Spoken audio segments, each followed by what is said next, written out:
Quem não está ocupado em viver, está ocupado em morrer. Olá pessoal, tudo bom? Eu sou Natécia Garrido, a primeira booktuber do Maranhão, e você está no canal A Beletrista. Seja bem-vindo! Vem comigo!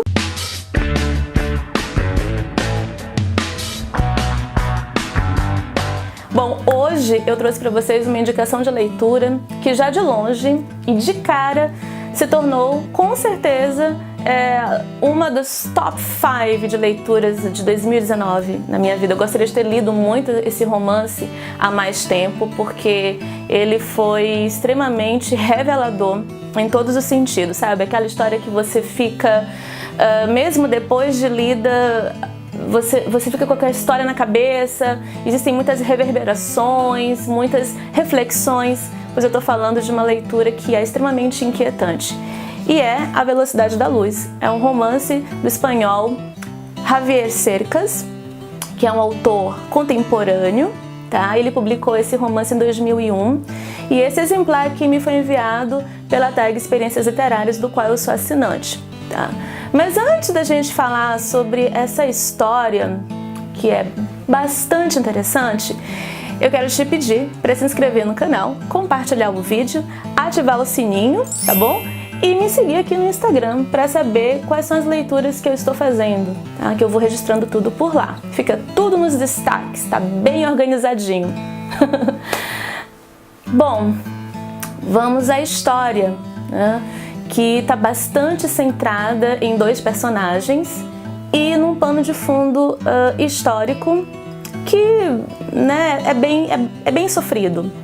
O narrador, personagem que não tem nome, é um jovem, começa, né, a história, ele narrando, né, obviamente, a história começa no fim dos anos 80, e ele acabou de se formar em letras e é aspirante a escritor e recebe um convite, na verdade ele se candidata, né, a uma vaga de professor visitante em uma faculdade nos Estados Unidos. Recém-formado e buscando uma oportunidade, ele acaba indo, né, para essa universidade que fica numa cidadezinha chamada Urbana. E lá ele acaba conhecendo um professor bastante misterioso e que não faz amizade com ninguém, ele não participa das reuniões de departamento, né? Ele é uma pessoa totalmente isolada, que é o Rodney Falk. O Rodney, por essas características, a gente já começa a perceber que vai ser muito difícil de conhecer essa personagem, mas que pela dificuldade de conhecê-lo é isso que o torna intrigante. É uma personagem intrigante.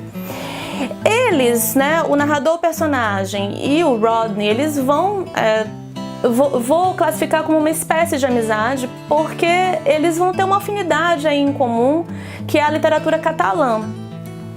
O Rodney se inscreve como aluno nessa disciplina, né, de um colega, e o narrador vai funcionar ali como uma espécie de intérprete. Então vai existir aí essa afinidade entre eles dois, e todo dia, né, depois das aulas, eles vão para um bar ali próximo da universidade para trocar figurinhas. Na verdade, o que o narrador começa a observar é que o Rodney é um cara extremamente culto, com um grande repertório de leituras. Então aqui nessa obra você vai observar muitas referências a vários escritores, a várias outras obras igualmente importantes, né? Não só da literatura clássica, mas também da literatura contemporânea. E em vez de trocar informações, basicamente o narrador ele começa a sugar, né, tudo o que o Rodney tem a falar. Então ele vai falar também não só sobre literatura, mas vai falar sobre o processo de escrita literária, vai falar sobre como é que deve ser um escritor, sobre a questão do fracasso e do sucesso para um escritor, quando é que vai chegar essa notoriedade que todos os escritores buscam, esse reconhecimento, enfim. E o narrador, de uma certa forma, também como a gente observa, ele está procurando também alguma história para contar, mas ele não sabe muito bem qual é essa história e nem como contar. O que acontece é que no final desse semestre letivo, cada um vai para suas férias e no retorno, né, no caso, o Rodney, ele não volta para iniciar o semestre seguinte, o semestre letivo seguinte. O pai do Rodney liga para a universidade e diz assim, olha, ele não vai voltar porque ele desapareceu. Então, intrigado, o narrador resolve ir na casa do Rodney, que fica numa cidade vizinha, e lá ele descobre que o Rodney mora com o pai, né, que é um médico aposentado. O pai, inclusive, quando o narrador chega lá na porta da casa dele, fica assim: meu filho não tem amigos, quem é você? Não, você não é amigo dele nem nada. Então ele fica super desconfiado. Mas aí depois, passa-se algumas semanas, e aí o pai do Rodney liga pro narrador e diz assim: olha, vem aqui sábado que vem, que eu tratei você mal e tal, eu quero conversar um pouco sobre você, contar um pouco da história da vida do Rodney e também da nossa família. Então, super intrigado com a história, e também porque ele não sabia mesmo muito sobre o Rodney, apesar deles terem tido assim um contato constante durante aquele semestre, né, durante o semestre anterior. Aí o narrador vai. Aí, nessa tarde que ele passa com o pai do Rodney, dentre outras coisas, ele descobre que o Rodney é um ex-combatente da guerra do Vietnã. Ele ficou no Vietnã durante 2 anos combatendo. E o que ele sabe é que ele foi de um jeito e voltou uma outra pessoa totalmente transtornada. E aí ele começa a encaixar alguns fatos, alguns sentimentos, algumas previsões, com uma espécie de quebra-cabeças, né? No sentido, assim, de tentar entender as atitudes do Rodney, né? E de quebra, no final dessa entrevista, né? No final dessa conversa, o pai do Rodney entrega para o narrador 3 pastas bem grossas com as cartas que o Rodney costumava enviar para a família enquanto ele esteve no Vietnã. Então, é um pano de fundo assim um pouco sofrido, como eu falei no início, um pouco é até um eufemismo, né? Porque a guerra do Vietnã durou 20 anos, os Estados Unidos perderam a guerra, é muito complicado até hoje esse assunto, né? Para os americanos. Quando esses ex-combatentes, que a gente sabe é que quando esses combatentes retornaram ao país, retornaram aos Estados Unidos, eles foram extremamente criticados, foram esquecidos pelo governo americano, pela política, enfim. Não tiveram exatamente o devido trato e nem o devido respeito. Eles eram vistos mesmo como uma escória, né? Como alguém que, você fez uma coisa errada, e você é o fruto do nosso fracasso. Vocês, né? Olhar para vocês é como se a gente lembrasse do fracasso que foi essa guerra, porque a gente perdeu essa guerra, enfim. Então, ser um ex-combatente da guerra do Vietnã ainda é um assunto que provoca muitas discussões e, enfim. E aí, o narrador acaba, né, o contrato, digamos assim, que ele tem com essa faculdade nos Estados Unidos, e aí ele volta para Barcelona, porque ele é da região da Catalunha ali, né? Ele vai voltar para Barcelona e lá ele continua a vida dele, vai ser professor, eventualmente vai se tornar um escritor e vai conhecer o sucesso. E eu não tô dando spoiler, porque ainda nem cheguei exatamente à metade da história, porque tem muita coisa a ser dita e tem muitos não ditos que nós, leitores, precisamos interpretar por nós mesmos. A prosa contemporânea, ela tem disso. A gente está o tempo todo percorrendo um terreno movediço, porque a gente não tem tanta certeza. E as incertezas que vão permear aqui essa história, né, por exemplo, o narrador, ele não tem um nome. Segundo, o narrador se confunde muito com o próprio autor, porque depois eu fui atrás de conhecer a vida, né, do Javier Cercas, e eu vi que tem muitas similaridades. Ele brinca muito com a ficção e a realidade, com a ficção e a história, e isso também é uma característica de uma boa prosa contemporânea. Fora que tem uma outra questão aqui que nos torna assim que nos deixa assim muito indecisos, que a gente não consegue. A gente quer saber, a gente quer conhecer o Rodney Falk. E o narrador, ele quer contar a história do Rodney Falk em um livro que futuramente será escrito.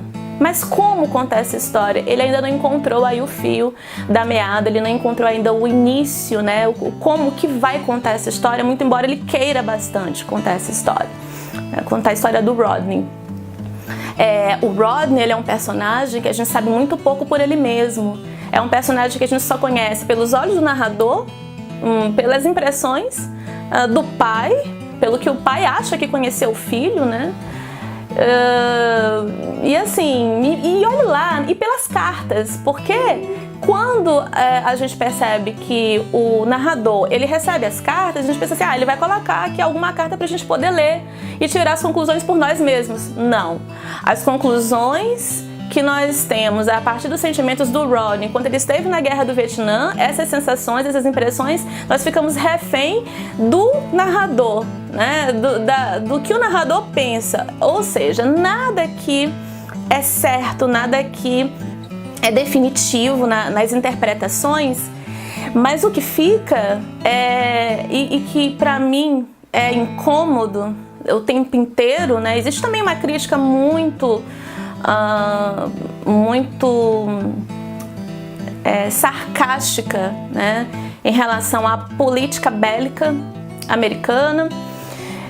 Mas existe também aqui um olhar entre culturas, como a gente chama, né, porque estamos falando aqui de um europeu e de um americano.